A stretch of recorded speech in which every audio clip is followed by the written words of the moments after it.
Salve amigos ligados no canal Abeco a Consciência.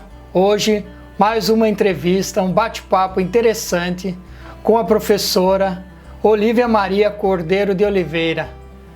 Professora Olívia é geóloga, doutora em geoquímica e atualmente diretora do Instituto de Geociências da Universidade Federal da Bahia. Então eu espero que aproveite. Eu sou o professor Ricardo. Estamos juntos no canal Abeco a Consciência.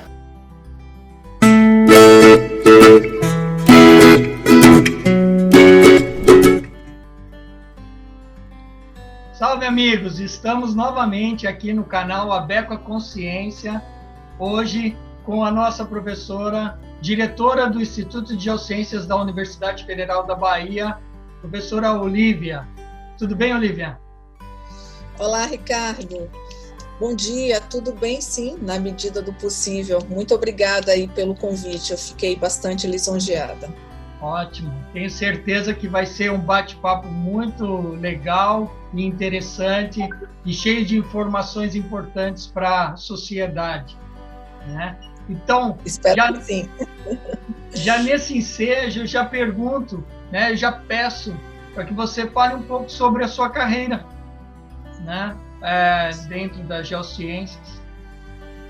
Ok, Ricardo, é um pouquinho do nosso memorial, né, quando nós fazemos concurso para professor. Então, por que dedicar primeiro a carreira de geóloga?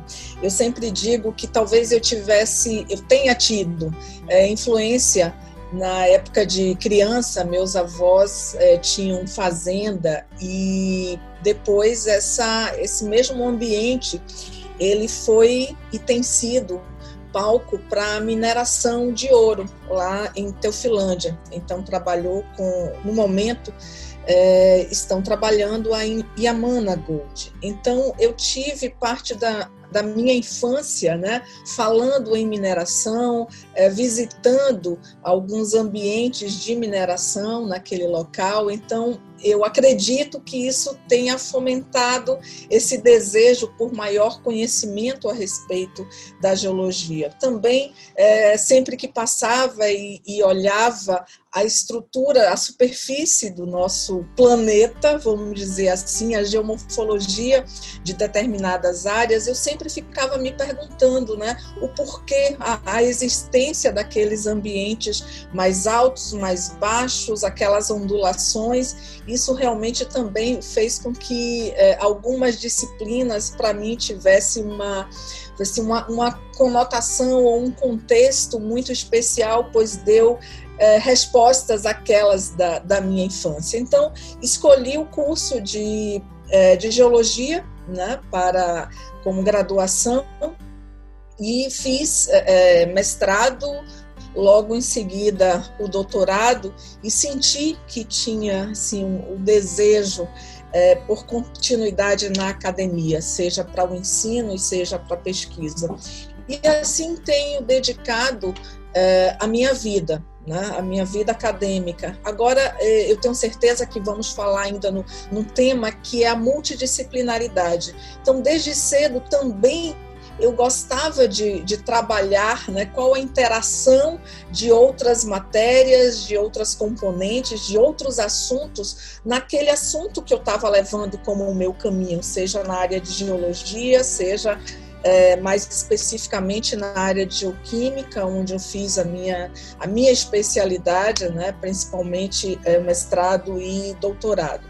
Então, eu brinco às vezes falando que comecei a fazer um estágio, iniciação científica, e trabalhando com paleontologia, né? Então foi a oportunidade que me veio à tona a primeira vez. E você está no início da carreira e você quer aprender mais sobre geologia, na realidade a necessidade, a curiosidade de disciplinas da área de paleontologia. E a minha querida professora orientadora, aquela época, Terezinha Guzzo, ela diz: Olívia, você vai precisar ter aulas lá em medicina veterinária, porque para nós montarmos, naquela época a gente estava montando o aplomastodonte, que está em exposição hoje no Museu Geológico da Bahia, maravilhoso, coordenado por professor Eli Sampaio, nosso querido mestre. E assim, poxa, eu estou começando a geologia, professor, eu tenho que ir lá para a veterinária, mas você não imagina o quanto foi importante, né? Conhecer, né, um pouquinho de outra área para poder inserir naquela minha área de pesquisa. E assim eu faço até hoje com meus orientandos, com meus alunos. Às vezes eles ficam chateados no início, pensando que estão desviando do caminho, mas depois pensam e reconhecem o quanto esse conhecimento externo àquela área diretamente afetada faz com que ele cresça como profissional, né, como pessoa. E então, após esse mestrado, doutorado, né, então a inserção na carreira de docente da UFBA, minha casa-mãe, então veio para a disciplina Geologia do Petróleo, pois já estava direcionando a minha carreira logo no doutorado para essa temática. Então, comecei a área de administrativa, né, vamos dizer assim. Então, fui... Olívia, Oi. Desculpa só interromper, mas você tocou num ponto bastante interessante, que é eu até enxergo como uma característica do Instituto de Geociências, né? Que é essa multidisciplinaridade, e a importância em se ter migrações entre áreas, claro, desde que se tenha o conhecimento prévio, né? Mas que vai além desse diploma de graduação, né? Eu falo isso porque eu vejo pela importância de deixarmos isso mais explícito, inclusive para os estudantes que estão nos assistindo, né? E que a graduação ela é uma porta de entrada para o mercado de trabalho, para uma grande área de investigação, né? Mas, como eu já ouvi, você também já deve ter ouvido, o doutorado é apenas o começo. Então, olha o range de anos, né? Às vezes até mais de uma década, e quanto você soma, né, dentro dessa multidisciplinaridade. E eu acredito nessas suas palavras, e eu também comungo delas, porque hoje, no século XXI, eu não acredito num profissional extremamente unidirecional, ou que só uma disciplina, seja ela geologia, seja ela geografia, seja ela geofísica, seja ela oceanografia, enfim, só uma disciplina vai te dar toda a capacitação necessária para atender a essa revolução do ensino e da pesquisa no nosso e contribuir efetivamente para o nosso país em termos de ciência. Exatamente, Ricardo. Quando um aluno desperta, né, para essa ação desde o início na sua graduação, é importantíssimo, porque ele percebe, né, qual o contexto daquela componente curricular na sua grade, e fazendo aqui um apanhado no nosso Instituto de Geociências, o qual atuamos na direção, a geologia, a geofísica, a oceanografia e a geografia, né? Então, nós temos disciplinas em comum para esses cursos, mas o mais importante é o discente estar ali vivenciando, né, com outros colegas de outros cursos, poder fazer essa troca de informações mais diretamente ali, vamos dizer assim, no corpo a corpo. Claro que estamos vivendo no momento, atualmente, um momento único, né, por conta da pandemia, e essa, vamos dizer assim, essa troca do corpo a corpo que eu estou comentando, fica mais difícil. Mas, de qualquer forma, a gente não pode esquecer, né, dessa vocação do Instituto de Geociências, essa multivocacionalidade. Então, isso, quem sai ganhando? Todos saem ganhando, né? Os discentes, os docentes, os técnicos. Então, ter esse entrelaçamento entre essas ciências em que a gente está falando, geocientíficas, é de um ganho absurdo para cada um dos nossos ali presentes na nossa comunidade. Então, só finalizando aquela sua pergunta inicial, então, dei continuidade à minha área de atuação, então, como gestora, mas sem esquecer a pesquisadora, então tenho dado continuidade. E aí, falando um pouquinho mais ainda da multivocacionalidade, Ricardo, veja que eu sou geóloga, estou vinculada ao departamento da geofísica, né, devido à minha área de atuação, que é petróleo, né, e trabalhei também muito com derrame de óleo no mar, ou seja, preciso muito de conhecimentos da oceanografia, e não posso deixar de forma nenhuma para trás o conhecimento e a interação disso com a sociedade, então muito comum também da geografia humana. Então, pessoalmente, particularmente, não apenas como gestora, eu coloco as 4 disciplinas, vamos dizer assim, dos 4 cursos de graduação e dos nossos 4 programas de pós-graduação como diretamente na minha vida, além de gestora e sim de pesquisadora.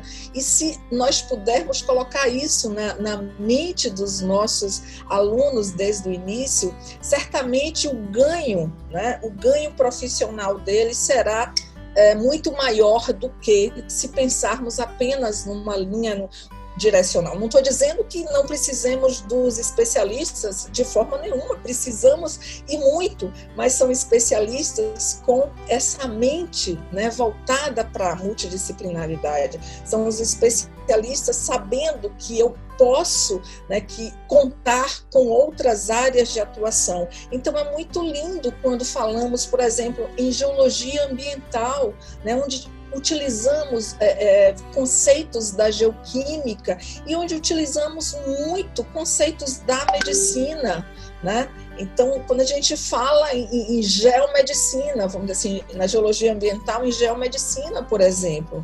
Então, essa interação, estar atento, né, para essa possibilidade de interação entre componentes curriculares, não apenas da nossa casa, que estamos ali ligados às geociências, mas interação com todos os outros institutos. É aquela frase, né, que pense globalmente e haja localmente, né? Então, exato. Eu acho que funciona bastante e quem segue acaba sendo um profissional com uma visão mais humana, né, para o desenvolvimento dos recursos humanos, que, na verdade, essa é a nossa vocação fim, né, que é a formação e capacitação de recursos humanos. Agora, lembrando... Desculpa, Ricardo. Agora, essa linha de pense, dessa forma que você comentou, tem que ser natural, né? Não pode ser, de forma nenhuma, planejada a todo custo, né? E a cada ponto, mas isso tem que vir naturalmente em cada pesquisa, em cada componente que você ministra, está imbuído nos nossos docentes, está imbuído nos nossos discentes, né, que o que você está ensinando e o que você está aprendendo requer conhecimentos, né, de outras ciências, né? Não colocar isso como, olha, a partir de agora você tem que entender qual a importância das outras matérias aí. Não, isso tem que vir naturalmente e cada um vai ver a visão, né, vamos dizer assim, pelo que mais lhe chama a atenção daquela componente curricular, então ele tem que resgatar das outras áreas o que poderia complementar, somar o seu conhecimento como profissional. Isso aí. E então, a gente falou da multidisciplinaridade, da importância em se caminhar e se ter olhar natural para outras áreas e outras disciplinas, né? A interação com profissionais, né, que é fundamental para o desenvolvimento intelectual, né? Para o seu próprio desenvolvimento intelectual, né? Diz que conhecimento não ocupa espaço, né? E então lembrando um pouco dessa história, eu queria que você destacasse quais os professores e pesquisadores que influenciaram na sua carreira. Eu sei que o espaço é reduzido, sempre que a gente faz alguma menção, alguma lembrança, acaba sendo injusto com outras pessoas que a gente esquece, né? E isso é inevitável, não precisa pedir desculpas porque vai deixar algumas pessoas de fora, é óbvio que vai deixar o programa não é só para a gente falar sobre pessoas que influenciaram nossa vida, mas eu queria que você destacasse alguns, né, que fizeram parte dessa sua história e que auxiliaram você tanto na formação como nessa visão, né, dessa visão que você tem sobre esse mundo das ciências naturais. Poxa, você vai me deixar aqui numa situação brincadeira. Eu sempre acredito, Ricardo, que todas as pessoas que passam por nós, né, deixam algo. Né? Às vezes sempre algo de crescimento, às vezes algo em que deixa uma boa lembrança, às vezes algo que não seja uma tão boa lembrança, mas sempre é uma construção. Sempre, não tem ninguém que passa pela nossa vida, né, e que não deixa um tijolo para a construção da nossa formação como pessoa, e digo aí, claro, também como profissional. Claro que às vezes a gente tem esse entrelaçamento entre o crescimento pessoal e o crescimento profissional, né? Mas então eu realmente acredito piamente que todas as pessoas nos dão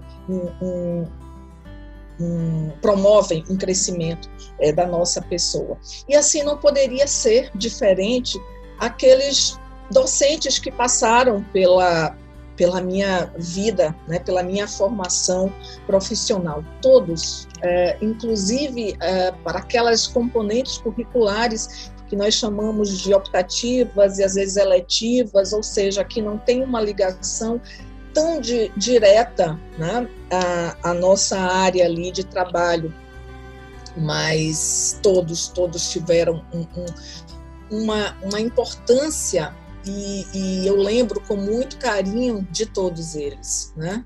Vou fazer uma brincadeira aqui até da física, da matemática, né? Às vezes a gente pensa que a geologia geologia é área 1, né? Trabalhamos muito também com a matemática, com a física. Então, qual a importância, né, de estar com aqueles conhecimentos, né, principalmente no início do nosso curso, para o curso que nós estamos escolhendo para o resto da nossa vida.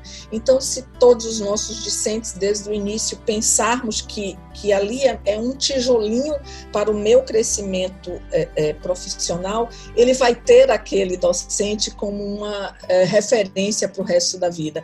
E aqui, como você falou, não vamos pedir desculpas, porque para mim todos são importantes, mas eu posso apontar alguns em que digo que foram fundamentais para que eu decidisse continuar na carreira acadêmica, terminando um curso de graduação, indo para o mestrado, indo para um doutorado e assim continuar como pesquisadora até hoje. Então, acabei de falar nela, a professora Terezinha Guzzo, né, que me deu a oportunidade no iniciozinho já do meu curso a ser uma pesquisadora. Também retratei isso na resposta anterior. Ela me encaminhou para um outro curso para ter conhecimento de algo que poderia ajudar, né, naquela atividade que ela passou, né, como um conhecimento. Então, ela já foi colocando em minha pessoa aquele tijolinho de pesquisadora.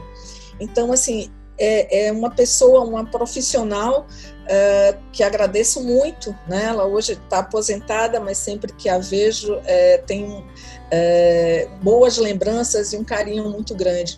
Ainda na minha graduação, o professor Herbert Conceição, hoje docente da Universidade Federal de Sergipe. Então, o professor Herbert, né, sempre foi, vou até citar palavras dele, que hoje ainda sigo com os meus alunos, A vida é dura, minha filha, a vida é dura, meu filho. Então, foi nos imbuindo da necessidade de ler artigos e artigos em outras línguas. Cheguei até a estudar um pouco de francês para poder conseguir entender. Naquela época não tínhamos o Google com aquelas traduções e tínhamos alguns artigos em que eles, além dos nossos trabalhos ali como iniciação científica, tínhamos artigos para apresentar a cada sexta-feira, né, em outras línguas, principalmente inglês e francês. Então, foi imbuindo na minha pessoa a vontade, o desejo de cada vez mais conhecer, né? Então, o desejo de... Eu não estava ali simplesmente como uma aluna de iniciação científica e tinha um plano de trabalho a cumprir e um relatório a cumprir. Ele estava fazendo de mim uma pesquisadora, né? Também segui com ele no mestrado. Foi quando eu pensei em mudar de conotação, de área temática, né? Já comecei a gostar muito da área ambiental, e o professor Antônio Fernando, que hoje é meu colega, meu parceiro de diversos projetos de pesquisa, trabalhamos muito, muito juntos, né, parceiros em isso, então me acompanhou no meu doutorado. E foi quando eu terminei o doutorado, exatamente quando tivemos a quebra do monopólio do petróleo no Brasil, né? E aí houve a necessidade, então essa coincidência de finalização do meu doutorado e quebra do monopólio, isso fez com que eu, desde o início, e quando você finda o doutorado, aí sim eu comecei realmente trabalhar mais de perto uma outra área, que era a área da geoquímica orgânica, da geoquímica do petróleo. Até então nós só trabalhávamos no Brasil a geoquímica orgânica para outros fins e não para o petróleo, porque apenas a Petrobras detinha esse conhecimento.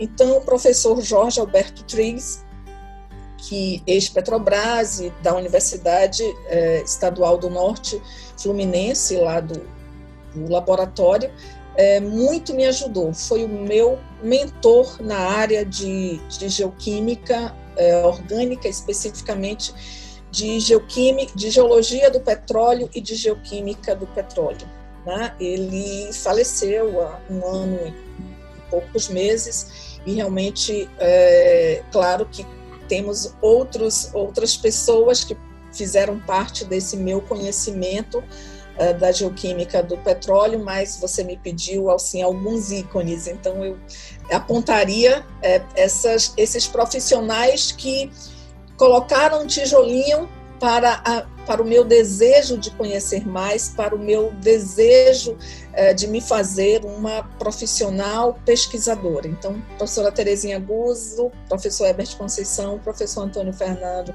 e professor Jorge Alberto Triggs. Muito, muito legal, Olívia.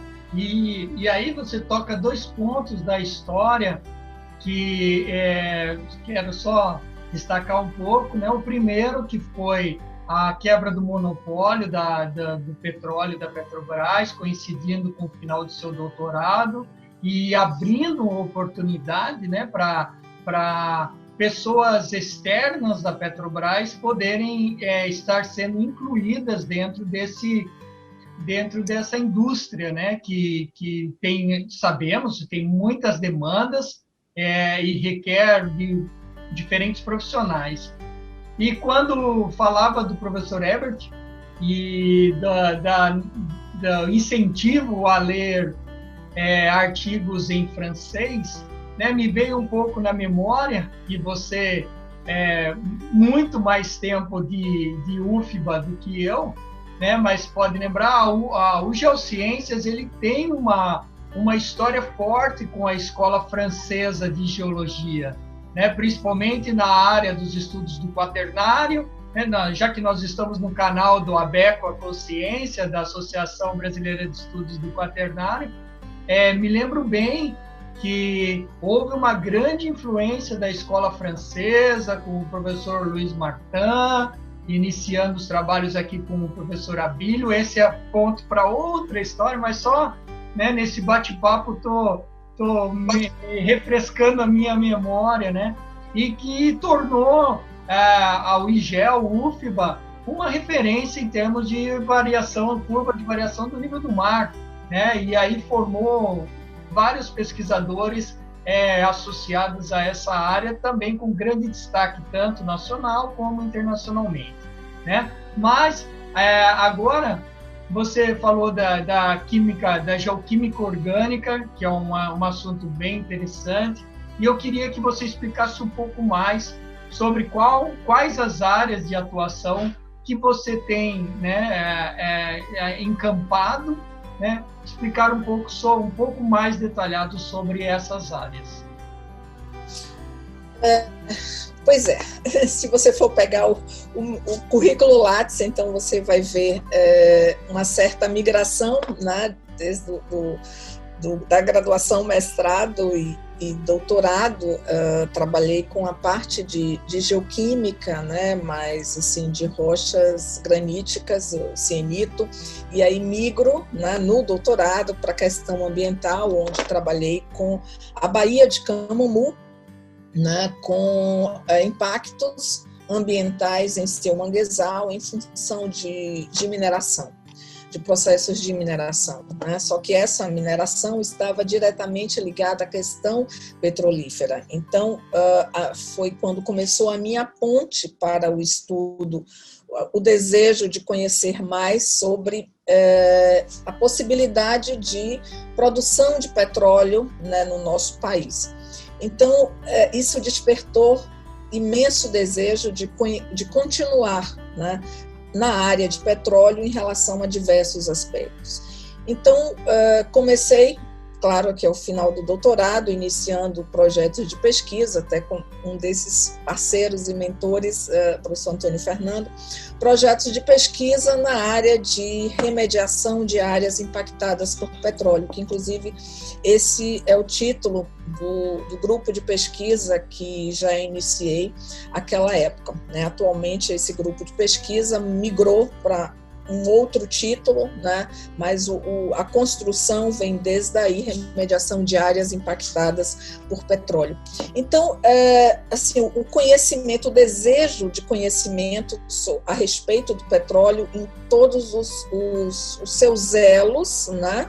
Da cadeia petrolífera, do upstream ao downstream, né? Então, trabalhando com exploração, perfuração, com produção, transporte, refino e distribuição. Em todos esses elos, a questão meio ambiente, ela é transversal, né? Nós incorremos em possibilidades, incorremos em riscos, né, de contaminação ali daquele ambiente por conta de um derrame, por exemplo, de petróleo.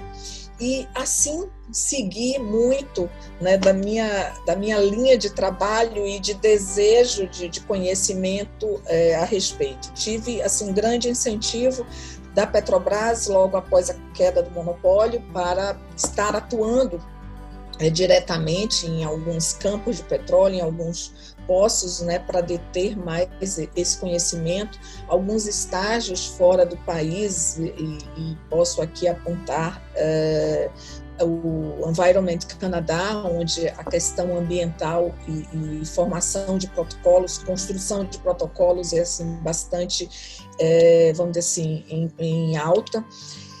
Então, dediquei a minha vida como pesquisadora e assim considero que levarei adiante, né, desde o ano 2000, como a parte de remediação de áreas impactadas por petróleo. E aí também comecei a trabalhar a questão de rochas geradoras, então trabalhar elementos do sistema petrolífero. Então, a geoquímica do petróleo, né, seja voltada a petróleo e meio ambiente, ou a geoquímica do petróleo seja para a questão do conhecimento de rocha geradora e para onde esse petróleo, esse óleo, esse gás pode ter migrado, né, para rochas reservatórios. Esses conhecimentos estão entrelaçados nessa linha que eu te aponto, Ricardo, de geoquímica do petróleo. Então, o conhecimento, tanto que uma das disciplinas carro-chefe da minha vida como docente UFBA, é conhecimento, né, de parâmetros geoquímicos que nos leve ao entendimento dos elementos do sistema petrolífero no contexto de rocha geradora e rocha reservatório, e também o contexto de remediação de áreas impactadas por petróleo, e aí nós abrimos para a questão de formação de, vamos dizer assim, entendimento de patentes, né? Então, conhecimento de algumas, vamos dizer assim, fingerprints, e temos um exemplo, você conhece muito bem, há um ano e pouco tivemos o derrame de petróleo em nossa zona costeira.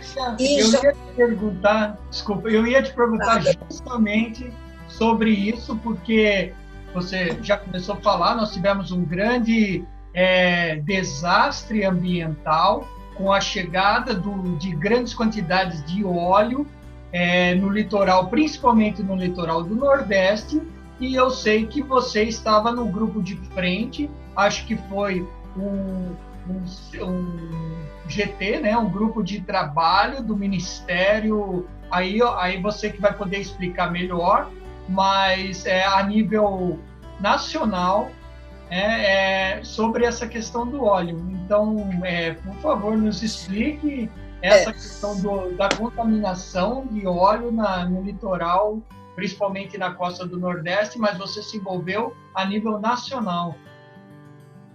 Sim, Ricardo, então, como eu disse, desde o início aí dessa minha carreira como pesquisadora, logo após o doutorado, então as muitas visitas ao Environment Canadá, o entendimento de que um derrame de óleo, né, pode causar um dano extraordinário àquele ambiente, me fez pensar que a nossa zona costeira brasileira, ela incorre em riscos diariamente. Então, aquela época lá na década de 2000 até 2010, então, pudemos trabalhar bastante em formação de cooperação com algumas instituições internacionais para que pudéssemos ter um verdadeiro banco de óleos, né, daqueles óleos que eram e que ainda são transportados por navios e que passam ao longo da nossa costa. Porque pensamos, sim, é possível incorrer. Por que também pensei isso? Porque estávamos iniciando o trabalho na Baía de Todos os Santos. E a Baía de Todos os Santos, assim, a sua zona bordejada por manguezal, assim como todo o nosso litoral brasileiro. Mas assim, a Baía de Todos os Santos, ela ali possui todos os elos da cadeia do petróleo, né? Então tivemos toda a fase, começamos, claro, com produção aqui no estado da Bahia, na Bacia do Recôncavo. Então falamos em exploração, em perfuração, produção, transporte, refino, distribuição, tudo nessa área.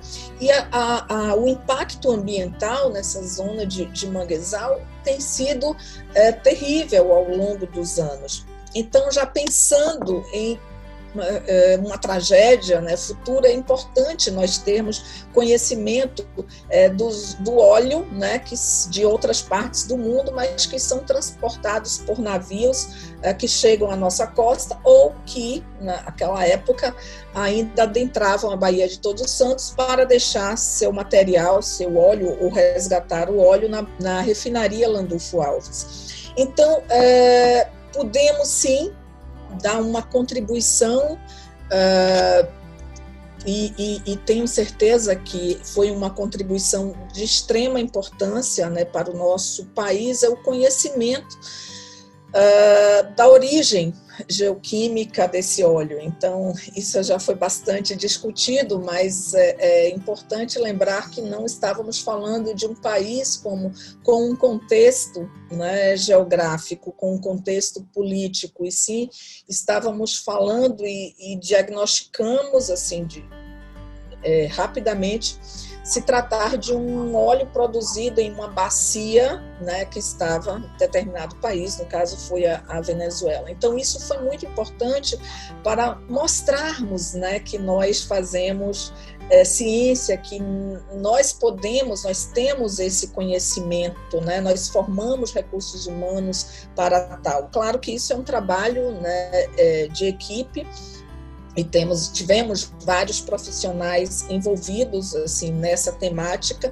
e muito me orgulha de, como Universidade Federal da Bahia, termos participado dessa área. Claro que tivemos outras frentes também do Instituto de Geociências, de tamanha importância nessa temática, mas com relação à identificação da origem do óleo, isso é fundamental para questões legais, né? Então, o que está balizando todo um processo de Polícia Federal para investigação são os nossos resultados. Então, não apenas com óleo que chegou aqui no nosso estado da Bahia, mas com óleo de todo o Brasil, tivemos essa parceria com a Polícia Federal para fazermos essa análise. E, claro que isso foi visível ao Ministério de Ciência e Tecnologia, né, do nosso país, e foi necessário assim, a apresentação de alguns resultados de algumas das nossas pesquisas a respeito. Posteriormente, submetemos trabalhos, projetos, programas nessa linha de atuação, e temos uma proposta aí que estamos trabalhando, que é a rede, né, RebCop, onde vamos tratar, né, de monitoramento por 3 anos aí seguintes nessa linha de atuação, e é um projeto financiado pelo MCTI, juntamente com a Marinha do Brasil. Muito legal. Esse projeto envolve outras instituições também, né? Sempre naquela visão multidisciplinar, parceiros, né? Profissionais de diferentes áreas. Legal. E, Olívia, como que você, lógico, né? Dentro desse contexto, né? Que você já começou a explicar, mas como que você vê que os trabalhos gerados por você e pelo seu grupo, eles têm sido utilizados, né, pela sociedade? Então, qual a importância, né, mais resumidamente, desses trabalhos diretamente para a sociedade? Ricardo, se você me permite, eu vou um pouquinho assim a mais e falar um pouquinho também como de trabalhos no âmbito das geociências. O que me deixa extremamente feliz, né, seja como gestora, seja como pesquisadora, é a possibilidade de produzirmos alguma pesquisa, algum trabalho em que tenha uma resposta diretamente à sociedade, ou seja, que ajuda a nossa sociedade. E para isso estamos falando de projetos de extensão, né? Claro que os de pesquisa também vão afetar, vamos chegar lá, mas vamos falar de projetos de extensão. Nós não estamos, né, em uma universidade apenas para o ensino e pesquisa.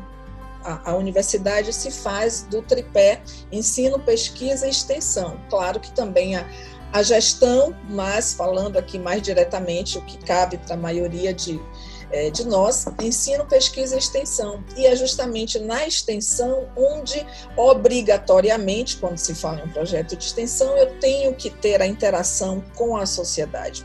O que me deixa muito, muito feliz como gestora é quando recebemos solicitações da sociedade para um determinado problema incorrente ali em sua área de vivência, né? Então tivemos, e a geociência, sim, a geociência é um carro-chefe para essa interação maravilhosa, né? Pois estamos falando, os cursos que acabamos de tratar aí na nossa conversa inicial, sim, são ligados diretamente à nossa população, né? Todos eles. Então, isso me deixa extremamente feliz em poder dar um retorno, em estar fazendo uma determinada pesquisa em que tenha um contexto para a sociedade. Aí eu falo, claro, como gestora, eu direciono a grupos de pesquisa que podem ajudar aquele grupo, né, ligado a fora da sociedade. Então, vamos dar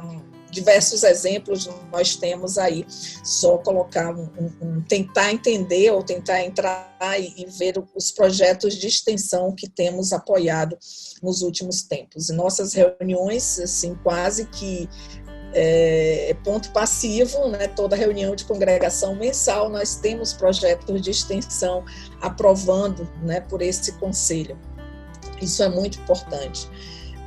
Mas, assim, com relação à minha pesquisa, né, como profissional, então, falar em petróleo e falar em impacto ambiental, ou seja, em possibilidade de derrame de petróleo no ambiente, isso afeta diretamente a população que ali vive. Né? Não trabalhei apenas em derrame já in situ, mas sim em inúmeras possibilidades, né, de ocorrer o derrame. Então, já trabalhamos, né, de antemão, já trabalhamos, né, num processo de conhecimento da área, caso, né, tivéssemos um derrame em si.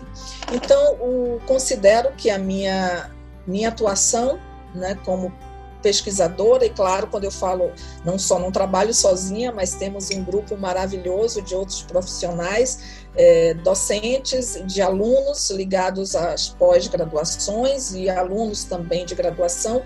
Então, falando na área de petróleo, antes, como eu te disse, o título do meu grupo de pesquisa era Remediação de áreas impactadas por petróleo, e migramos recentemente para o título Petróleo e Desenvolvimento Sustentável, pois também nos preocupamos, e claro que isso é uma das linhas aí da ABECOA, nos preocupamos, claro, com os objetivos do desenvolvimento sustentável, e isso tentamos fazer com que nossos laboratórios obtenham alguns objetivos, obtenham no seu dia a dia, né, funcionalidades que levam aos objetivos do desenvolvimento sustentável, ou seja, desses 17, né, das ODS. Então, considero que nosso trabalho de pesquisa diretamente tenha uma ação, né, possa levar a uma ação que sirva para a melhoria da população que vive ali naquele ambiente que estamos tratando, se for o caso de um derrame, por exemplo.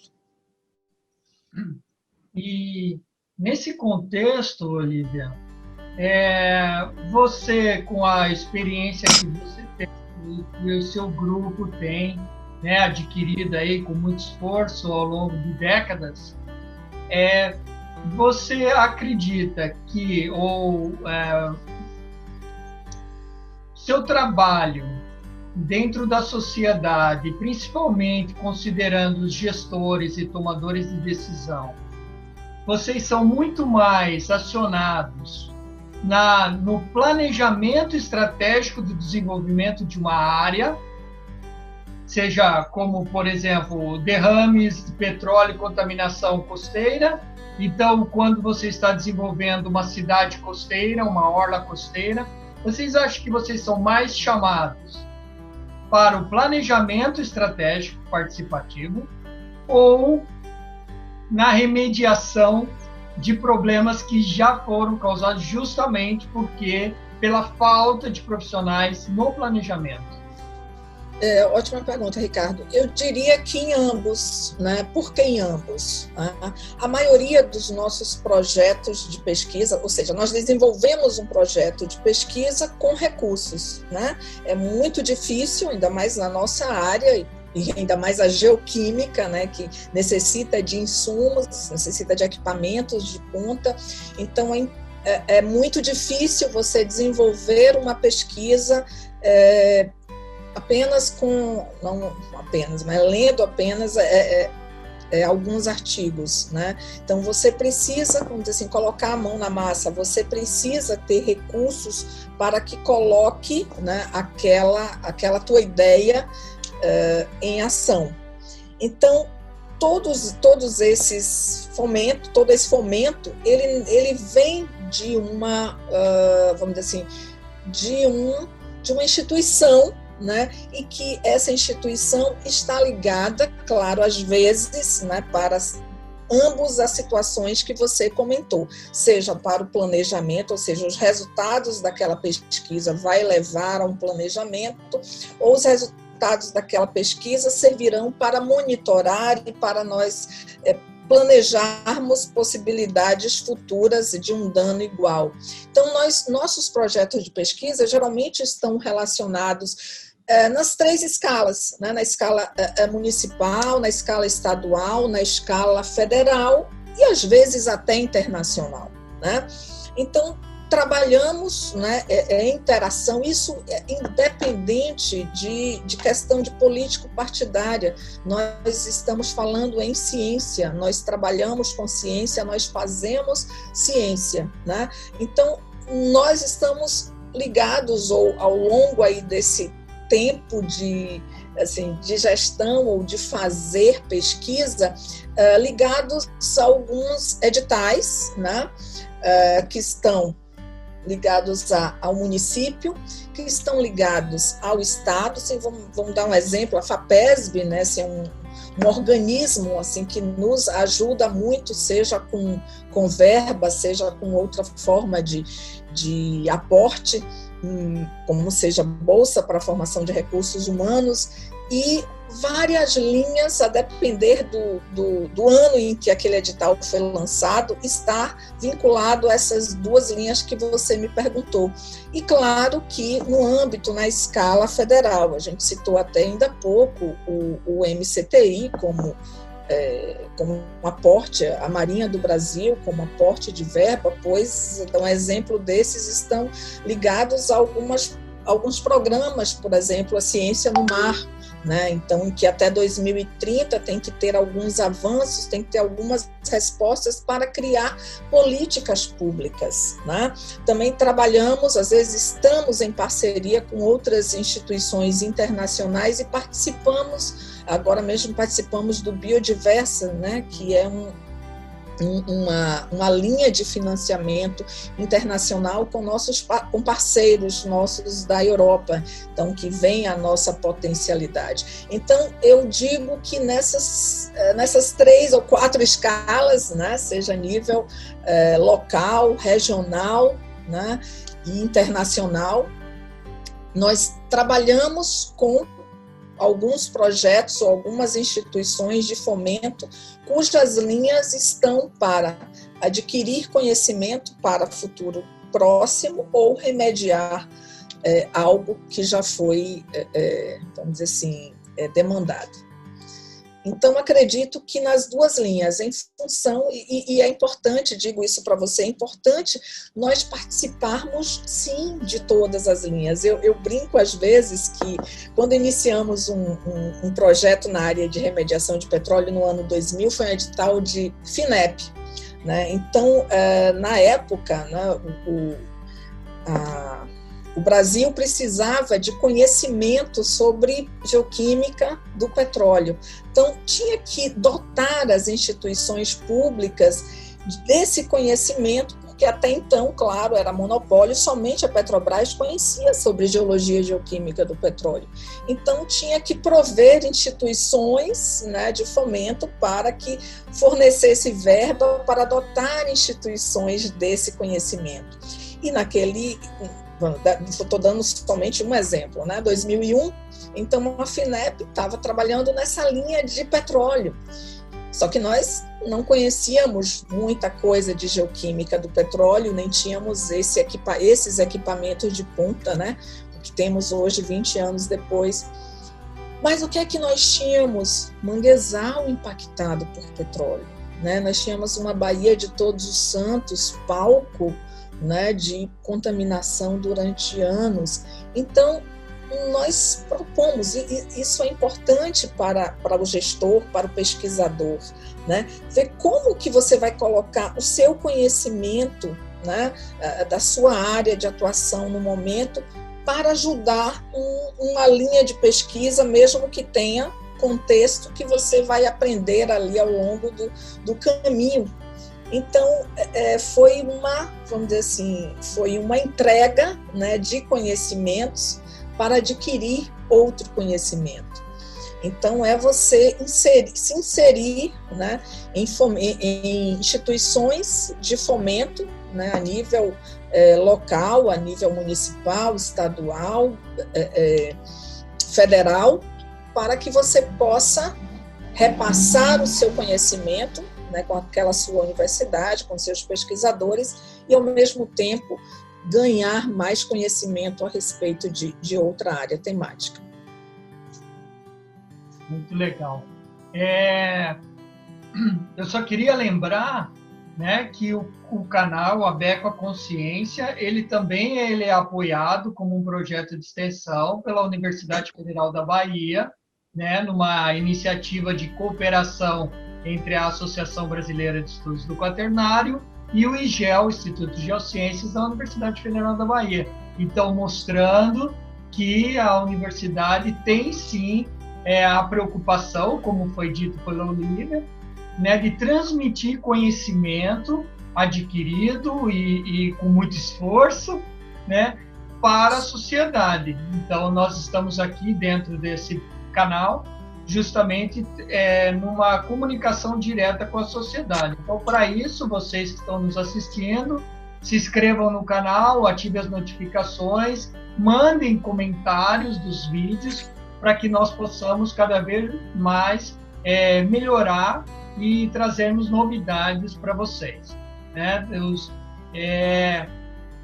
Olívia, um destaque da tua carreira, que foi pouco comentado, apesar de você falar bastante de gestão, mas você é a segunda mulher diretora do Instituto de Geociências, né? Que isso é um fato importante, né? Para nós que trabalhamos juntos e já vivemos esse espírito de universidade, muitas vezes não fazemos muita distinção entre homens, mulheres, então, mas em termos de capacidade intelectual, de negociar, de tocar para frente os projetos, as ideias. Mas é uma conquista, né, que veio aí. A primeira foi a professora Ieda, e você já está na sua segunda gestão à frente desse instituto, que é um dos maiores institutos da universidade. Fale um pouco sobre os Geociências e o que marcou, né? Eu sei, são vários episódios, mas o que motivou e o que marcou a sua gestão positivamente? Pois é, Ricardo, nós tivemos há 52 anos atrás a criação do Instituto de Geociências, assim, criação física, né, daquele local. Estávamos, assim, no bojo da reforma universitária, onde, isso na final da década de 60, onde estávamos criando os institutos básicos, como de física, de matemática, de química, e foi o professor Roberto Santos, que faleceu há pouco mais de um mês, né? Professor Roberto Santos, que, acreditando e seguindo os passos do seu pai, Edgar Santos, né? Edgar Santos, que criou o curso de geologia por conta da visão de petróleo, ou seja, no estado da Bahia já estamos começando a produzir petróleo, né? Primeira produção aí no Brasil, então vamos criar o curso de geologia, claro que iniciando com professores, inclusive vindo de fora, e o professor Roberto Santos, assim, acreditando que já estava na hora do Instituto, do curso de geologia, né, estar em um local onde pudesse também agregar conhecimentos de outras áreas das geos, né? Então agregou, né, iniciou a construção desse prédio, né, e solicitou, o professor Ieda já desempenhava um papel muito bom como gestora, né, então a convidou para gerenciar a coordenar a construção desse prédio e, claro, falando em GEOS, também tínhamos o curso de Geografia, né, que funcionava na Escola de Filosofia, para ficarem em um instituto. E aí foi aí também que iniciou o doutorado, depois o mestrado em Geofísica e, bem mais recentemente, a Oceanografia, né? Mas, assim, foi... naquela época, a professora Ieda, então, foi a primeira diretora após a coordenação da construção daquele prédio, que levou 2 anos, né, 2 módulos. E, assim, sou muito grata, né, a eles, tanto que, assim, há 2 anos atrás fizemos uma bela homenagem. Eu acredito que nós devemos homenagear as pessoas enquanto estão bem, enquanto podem ainda colaborar conosco, e fizemos sim um grande festa, né, de reinauguração do Instituto de Geociências, onde pudemos ter a presença maravilhosa do professor Roberto Santos e da professora Ieda, né, que depois também se tornou diretora em outra oportunidade. Mas sim, falando em mulher, né, na direção tivemos a professora Ieda, minha musa, eu brinco com ela de que é minha musa, e aprendi muito com ela. É muito tímida, né, igual a mim, mas é uma pessoa assim de uma visão assim ampla, esplendorosa, né? Até poucos dias antes aí da pandemia, ela ainda nos visitava, ela ainda participava de todas as nossas, vamos dizer assim, palestras, e certeza que quando acabar a pandemia ela vai estar conosco novamente aí nos prestigiando. Então, assim, eu não considero, sabe, Ricardo, essa questão assim, olha, vamos fazer, você é a segunda mulher diretora.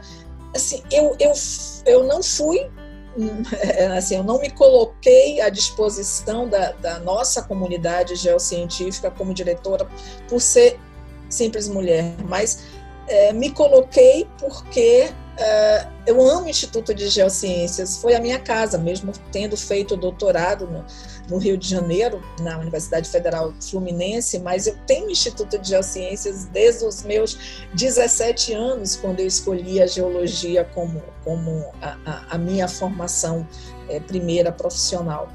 Então, assim, coloquei à disposição o meu trabalho pelo conhecimento que já tinha aí desde da década de 80, se eu falar assim, a década de 80, aí já vão fazer as contas e saber a minha idade, né, Ricardo? Mas, assim, um pouco de dizer o meu conhecimento um pouco da unidade, desde aquele período, dos professores, das linhas de pesquisa. Então, foi um pouco de doar, e realmente eu tento fazer isso, eu tento vestir a camisa do Instituto de Geociências, pois eu quero muito mostrar para o mundo, né, o que fazemos, o que podemos fazer e como podemos ajudar a outros cursos, como podemos ajudar o planeta. Então, cada pesquisa de cada um dos nossos ali presentes, docentes, discentes, para mim é uma vitória porque nós estamos mostrando geociências, né, no seu contexto mais amplo, estamos mostrando ciência, né, e fazendo um pouco mais por um mundo melhor. Então, realmente, a minha disposição, como você disse, estou na segunda gestão, a minha disposição na primeira e na segunda sim, é contribuir, é doar, é me doar, né? Eu realmente me dou como pessoa, não apenas como profissional. Me dou como pessoa ao Instituto, né? E faço com muito prazer. E, ao mesmo tempo, dói, né, quando a gente, às vezes, tem alguns percalços no caminho, você não sabe como isso me dói. São os solos do começo da entrevista, né? Os bons quanto os maus, mas é isso, gestão pública universitária não é fácil, realmente é uma gestão, né? Então você tem que gerir interesses, vontades, vocações, ainda mais um instituto como o de Geociências, que está intimamente ligado a todas as transformações do ambiente, do município, né, do estado, né? Então, que qualquer coisa afeta as geociências, seja uma explosão vulcânica, seja um maremoto, seja um tremor de terra, seja uma mineração, seja um derramamento de óleo, enfim, né? Nós tratamos exatamente isso. Desculpa, Ricardo, você falou isso, eu lembrei do ano passado, desculpa, só interrupção, mas como é uma conversa, acho que não tem problema. O ano passado, né, logo depois do derrame do óleo, nós tivemos assim, alguns meteoritos que estavam caindo aqui no nosso estado. Não tivemos terremoto, nós todos ensinamos, você também, de que falar em terremoto no estado da Bahia era uma coisa assim muito longínqua. E aí nós, no ano passado, em meio à pandemia, em que não nos podíamos nos mexer tanto, né? Tivemos tantas coisas, tudo que acontece no planeta, vamos dizer assim, estavam ali voltados para as geociências. Então a gente se sentiu muito amarrado, porque estavam acontecendo, né, muitos problemas em que as geociências poderiam dar resposta. Exatamente isso que você comentou. E é o que a gente ensina, né? Na verdade, é que não tem como você deslocar simplesmente o ser humano do planeta, né? E é o que a gente tenta pregar até de uma certa forma mais enfática, em alguns, como eu, por exemplo, né? Que são os geohazards, né? Aqueles desastres naturais que não são típicos de ocorrer em certas zonas, mas que são passíveis de acontecer em qualquer área. Por exemplo, o tsunami não é normal de ocorrer no litoral da Bahia, mas ele pode ocorrer, né? Então, nós estamos preparados para certos hazards, né? Certos desastres naturais que vão causar risco direto à sociedade, né? Então, esse foi também um aspecto da minha questão sobre ser chamado pelos órgãos públicos, sejam em esfera municipal, estadual, federal, para o planejamento estratégico do desenvolvimento, né, sustentável do nosso país. Mas, dentro da nossa conversa, você também citou a ODS, e aí eu te faço, como nós já estamos chegando na fase final da entrevista, né, eu faço duas perguntas importantes. Como você vê a década dos oceanos e a importância da ABECOA para você e para dentro do Instituto de Geociências? A década do oceano, eu acho que não poderíamos ter somente década, né? O oceano está na nossa vida, intrincado todo o tempo. Não importa se moramos, né, no interior de um país, de um continente, uma distância muito grande no oceano, mas todos nós sabemos de toda a influência do oceano na vida de qualquer um ser que está no planeta Terra, né? Então, falar em década de oceano é claro que é um momento para dedicarmos políticas públicas, fomentos assim, mais para determinada área, mas temos que ter em mente que não é apenas passou aquele ano, aquela década e já foi. Não, esse pensamento e essa continuidade de trabalho relativo ao oceano, seja na seu entendimento, no seu monitoramento, né, prevenção de acidentes, é continuado. Então, falar em preservação, em proteção de costa também, que é um dos exemplos do ABECOA, aí acho que já entra na segunda pergunta, qual a importância, né, da ABECOA. Para mim, como profissional, não preciso, talvez vou estar aqui chovendo no molhado, mas novamente comentando a minha área de atuação como pesquisadora, falando em remediação de áreas impactadas por petróleo, e o mar é uma dessas áreas assim, bastante afetadas e muito trabalhadas por nós, né, inclusive já adentrando numa área muito importante, eu esqueci de mencionar antes, Ricardo, é a questão forense, né? Então, quando nós temos um acidente, quando nós temos, de certa forma, a culpabilidade, então é muito importante colocarmos os nossos conhecimentos como pesquisadores, como conhecedores daquela determinada área à disposição, né, dos organismos que podem obter o nosso conhecimento para um fim, né, de culpabilidade de alguém que promoveu, ou de alguma instituição, de algo que promoveu esse dano. Então, trabalhar com geociências forense também tem sido uma linha, só que esse termo forense tem ganhado, vamos dizer assim, crédito maior nos últimos tempos, mas já temos algumas publicações com essa linha, né, forense na Baía de Todos os Santos e forense agora no óleo derramado na nossa costa brasileira.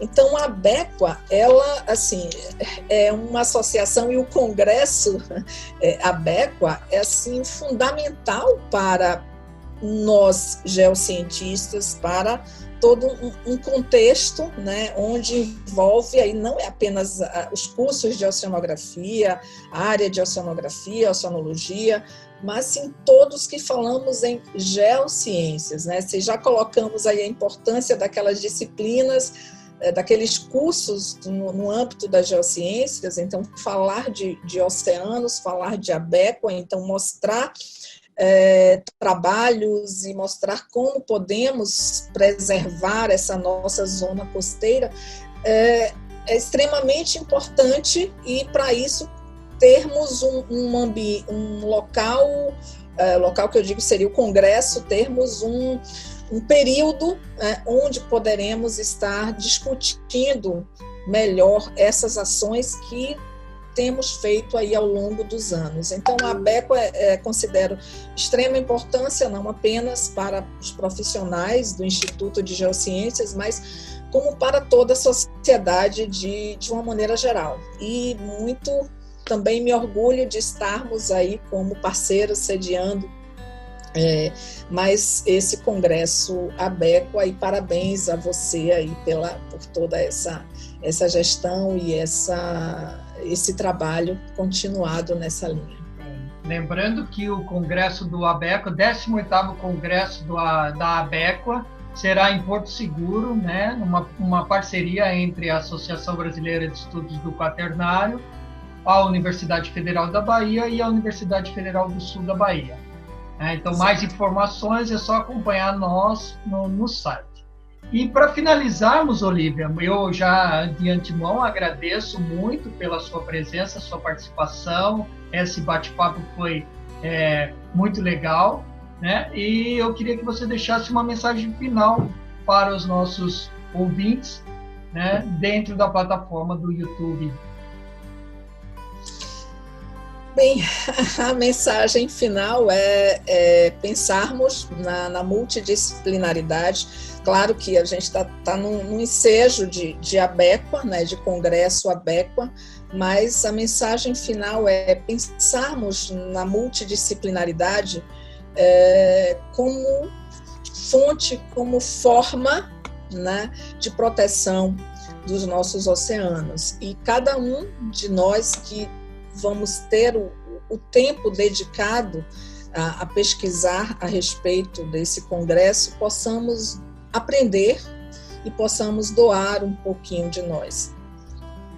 Desejo muito sucesso, Ricardo, né, a essa construção do congresso. Estamos, claro, você sabe, à disposição, já que somos Geociências, um parceiro, UFBA, né, e à disposição, e eu desejo realmente que tenhamos um excelente congresso. Tá certo. Então, muito obrigado, Olívia. Obrigado a vocês. Nos vemos mais uma vez no canal ABEQUA Consciência. Até mais. Até, Ricardo. Seguimos em frente, que a vida não espera.